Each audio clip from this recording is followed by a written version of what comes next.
Hey, good morning, everyone. Welcome back to Morning Musings. My name is Don K. Preston. I am the president of Preterist Research Institute of Ardmore, Oklahoma. Hey, listen, as I mentioned to you, here we are. This is December the 30th, 2020. Tomorrow's my birthday. Day after that's New Year's. So today is the last video that I'm going to make this year. Next week, Lord willing, everything goes well. I'll be back completely with you. All right? We'll pick up, for instance, in our videos, reviewing Kenneth Gentry's recent 4-article attack on my book entitled Watching for the Parousia, Were Jesus' Apostles Confused? And oh, by the way, today is the next to the last day that you can take advantage of a fantastic special for the month of December 2020, U.S. orders only. All right? Watching for the parousia, were Jesus' apostles confused? We shall meet him in the air, the wedding of the King of Kings, and in flaming fire. Now, if you bought all three of these books separately and paid shipping, it would cost you over $60. But for 2 more days, all right, month of December 2020, U.S. orders only, total delivered price $42.50. I mean, that's going to save you $20, folks. How can you beat a deal like that? So go to my website, donkpreston.com, bibleprophecy.com. Beautiful banner right up at the top. And just click on it, follow it through, take advantage of this fantastic special. Now then, yesterday I shared with you that the wedding of Matthew chapter 25, 1 to 13, is the wedding foretold and predicted by Isaiah chapter 62, which means that Matthew 25, 1 to 13 is about the fulfillment of God's Old Covenant promises made to Old Covenant Israel. It's not about the church divorced from Israel. It is about the righteous remnant joining with the great multitude out of every kindred, tongue, tribe, nation, etc., to create a new people, a new Israel, if you please, the Israel of God, Galatians chapter 6, 15 and 16. And so, I'm sharing with you, beginning to get into the idea of when would that wedding take place. I suggested to you yesterday that Isaiah 62 and verse 7 gives us a really strong hint as to when that would take place, because the Lord called on the leaders of Israel to pray to him and to give him no rest, quote, verse 7, until he establishes, and that means establishes Zion, not just the 10 tribes, not just the 2 tribes, but all 12 tribes. And I shared with you that the Greek word from the Greek translation of the Hebrew Old Testament, the Greek word is Diorthosis. And so Isaiah 62 foretold the wedding, which would be the Diorthosis. Diorthosis is a word that means to set right, to put back in the proper shape or condition. That word is found throughout the Tanakh, the Old Testament, to speak of the messianic restoration of Israel. That's why it's so important. Diorthosis is a highly significant. Now, is it used in other more mundane ways? Yes. But it's also used in these eschatological messianic texts such as Isaiah chapter 62. That restoration of Israel was the hope of Israel. And by the way, another companion word is apokatastasis. It too is used in the Septuagint of the Old Testament to speak of the eschatological messianic restoration of Israel. Now, I asked you to do some homework yesterday, and that is to read Hebrews chapter 9, verses 6 to 10. Let's read that together this morning, shall we? When these things, and he's talking about the preparations and the praxis for the Day of Atonement, the service in the temple. When these things had been thus prepared, the priest always went into the first part of the tabernacle, performing its services.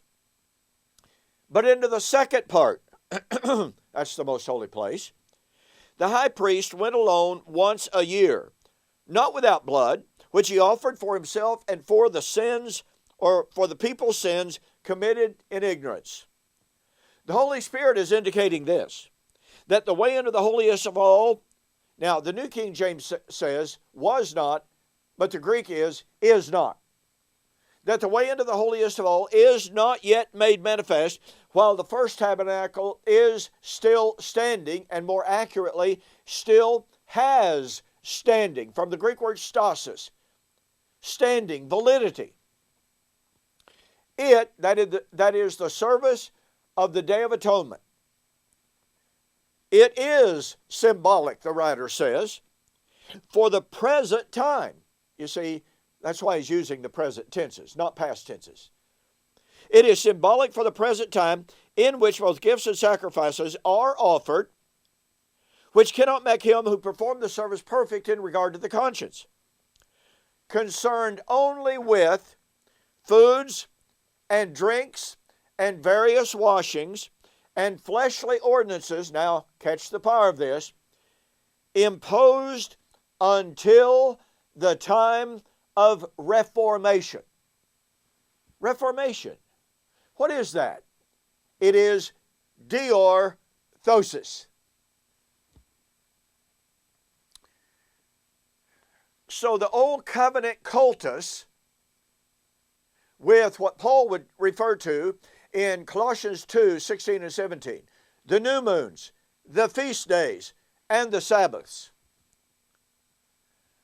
were imposed, standing valid, and, we might add, as types and shadows of the good things that were about to come, Colossians 2, 16 and 17. They would stand valid, they would stand stasis, having validity, until the time of the Diorthosis. Let me put this real simply.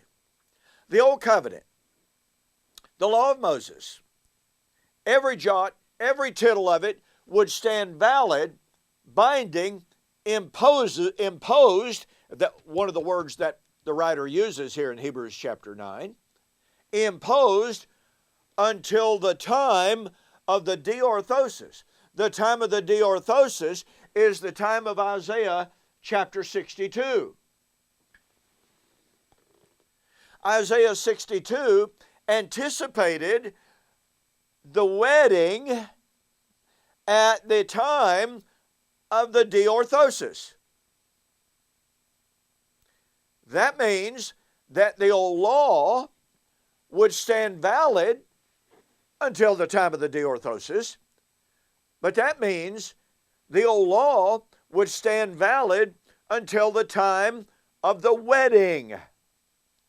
Do you catch that? Do you catch the power of that?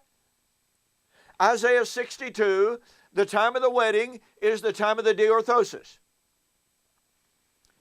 Hebrews chapter 9, the law of Moses would remain valid until the Diorthosis, which is the time of the wedding. Therefore, if the coming of the Lord for the wedding of Matthew 25, and everyone basically agrees that the coming of the Lord is the time of the restoration of all things. But the restoration of all things, the apokatastasis, is the time of the Diorthosis. Okay?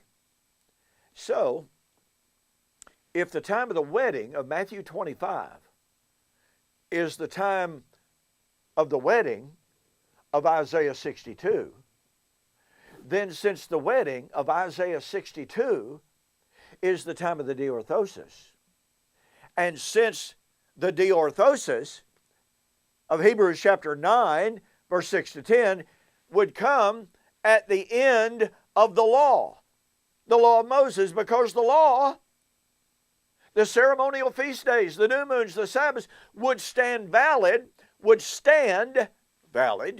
imposed, from the Greek word epikaimai, imposed, until the Diorthosis. So if the wedding is the time of the Diorthosis, according to Isaiah 62, and if the law of Moses, would stand valid until the time of the Diorthosis, then if Christ has not come for the wedding, then the law of Moses and the entire cultus stands. Every jot, every tittle stands valid, binding, and imposed until the second coming of the Lord. Listen, folks, the law of Moses didn't pass away at the cross. It was not nailed to the cross. You need to go to my website, donkpreston.com or BibleProphecy.com, and look up the article by Dr. Dallas Burdett on Colossians chapter 2 and discover what was it that was actually nailed to the cross. Through his very careful and scholarly analysis of Colossians 2, he proves beyond any shadow of a doubt it was not the law of Moses. Even Colossians says the law of Moses, with its new moons, its feast days, and its Sabbaths, would remain valid as types and shadows until the better things which they foreshadowed and which were about to come became a reality.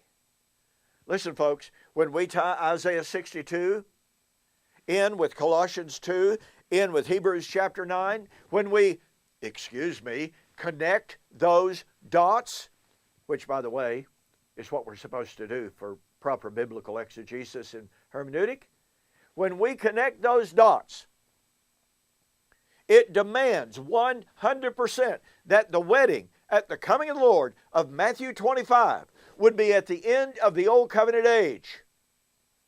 And that is not in your future or mine. That occurred in AD 70.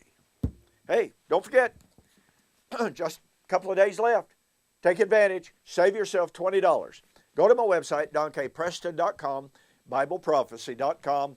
Click on the banner at the top. Listen, thank you so much for joining me for this morning's morning musings. I do appreciate it so very, very much. And by the way, I have to say, I want to thank those of you who've been kind enough and generous enough to send us a contribution to help out with our shortfall as a result of COVID. We still do need some help, but that's all I'll have to say about it this year, all right? Thank you, Jen, for joining me. God bless. Happy New Year. We'll see you next week.